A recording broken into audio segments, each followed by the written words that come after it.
Pemirsa, di mana PT Kilang Pertamina Internasional menargetkan bisa memulai produksi solar dengan campuran sawit 100% atau green diesel pada tahun depan. Ya, bahan bakar yang dinamai D100 tersebut menggunakan material minyak sawit yang sudah melalui proses penyulingan untuk menghilangkan asam lemak bebas serta penjernihan untuk menghilangkan warna dan bau.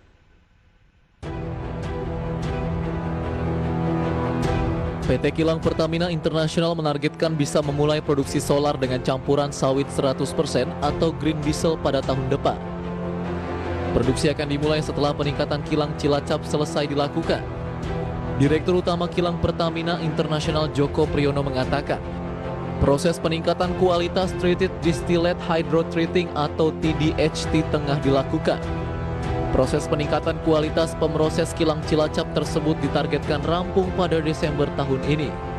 Bahan bakar D100 menggunakan material refined bleach and deodorized palm oil atau RBDPO, yaitu minyak sawit yang sudah melalui proses penyulingan untuk menghilangkan asam lemak bebas serta penjernihan untuk menghilangkan warna dan bau.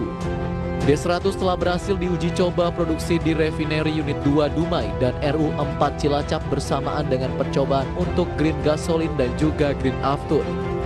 Sebelumnya persiapan sarana dan fasilitas uji coba antara lain dengan menyiapkan sarana penerimaan minyak sawit melalui dermaga Jeti 67 di Komplek Kilang menuju tangki RBDPO. Berbagai sumber IDX Channel. Ya, kalau kita memposisikan diri sebagai pemerintah, mungkin sekarang kita lagi ada di posisi yang cukup dilematis. Kalau kemarin kita sempat mengetahui bahwa ada komitmen-komitmen dari Presiden Joko Widodo terkait dengan pelestarian lingkungan di COP26 gitu ya. Tapi yang terjadi adalah ketika kita misalnya melihat dari D100 sendiri, prosentase dari minyak sawit yang kemudian dicampurkan itu kan memang 100%, artinya lebih banyak lagi. Kemudian serapannya juga diharapkan akan terus meningkat. Artinya ini akan meningkatkan kebutuhan dari CPO sendiri gitu ya. Kalau saya bilang intensifikasi kayaknya udah jadi strategi yang kayaknya udah nggak bisa ditawar. Karena kalau bicara soal ekstensifikasi itu kan berarti akan memicu terjadinya deforestasi dan lain sebagainya gitu.